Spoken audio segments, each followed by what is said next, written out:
திருவள்ளூர் மாவட்டத்தில் நைட்டு ஃபுல்லாக கரண்ட் இல்லை. பொதுமக்கள் அத்தனை பேரும் தெருவுக்கு வந்து போராட்டத்தில் இறங்கிட்டாங்க.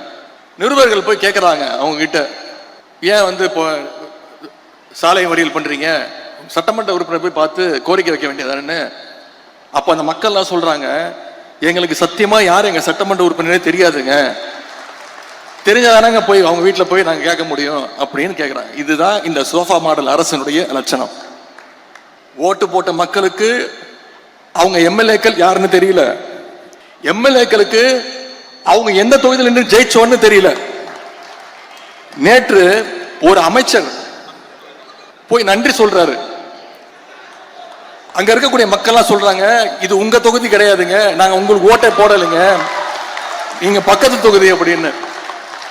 இப்படிப்பட்ட ஒரு கேடுகட்ட சோஃபா மாடல் ஆட்சி தான் இன்னைக்கு தமிழ்நாட்டில் நடந்துகிட்டு இருக்கு. இதெல்லாம் நான் சொல்லல, உண்மையாவே நடந்தது. தொலைக்காட்சிகளை நீங்க பார்த்துருப்பீங்க.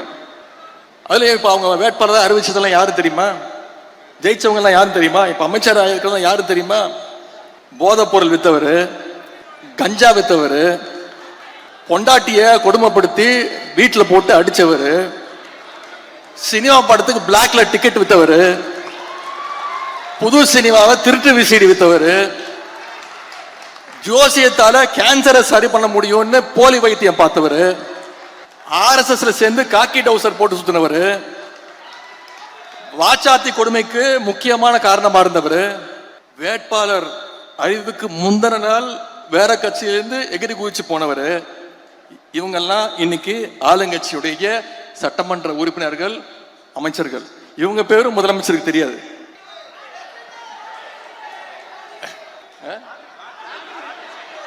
அது வேற இருக்கா, லாட்டரி டிக்கெட் வித்தவர. இதெல்லாம் முன்னாடியே தெரிஞ்சிருந்தா கரெக்டா சுதாரணமா இருந்திருக்கலாம். இதெல்லாம் தேர்தல் ரிசல்ட்டுக்கு அப்புறம் தான் நமக்கே தெரியுது.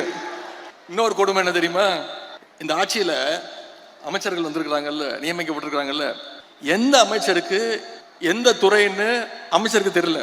ஒரு அமைச்சர் அவர் பிரஸ்ல கேட்கிறாரு, நான் சுற்றுச்சூழல் அமைச்சரா இல்ல சுற்றுலாத்துறை அமைச்சரா அப்படின்னு நிருபர்கிட்ட கேட்கிறாருங்க. இந்த மாதிரி ஒரு கேடு கெட்ட ஆட்சி எங்கேயா பார்த்திருக்கீங்களா? அமைச்சருக்கு தெரியல என்ன பொறுப்புன்னு, எந்த இலாக்கான்னு தெரியல, நிருபரை பார்த்து கேட்கிறாரு. ஒரு பழமொழி சொல்லுவாங்க, ஒரு கோமாளி அரண்மனைக்கு போறதாலேயே அவன் அரசன் ஆயிட மாட்டான், அந்த அரண்மனை தான் சர்க்கஸ் கூடாரமாக மாறிவிடும் அப்படின்னு ஒரு பழமொழி சொல்லுவாங்க. இன்னைக்கு அது நடந்துகிட்டு இருக்கு, கண்ணு முன்னாடி நடந்துகிட்டு இருக்கு. ஆனா ஒரு கோமாளி இல்ல, எல்லாமே கோமாளி. ரம்மியில சொல்லுவாங்கல்ல, 13 ஜோக்கரா வந்தா என்னையா பண்றது அப்படின்னு, அந்த நிலைமையில இன்னைக்கு இந்த சோஃபா மாடல் அரசு நடந்துகிட்டு இருக்கு.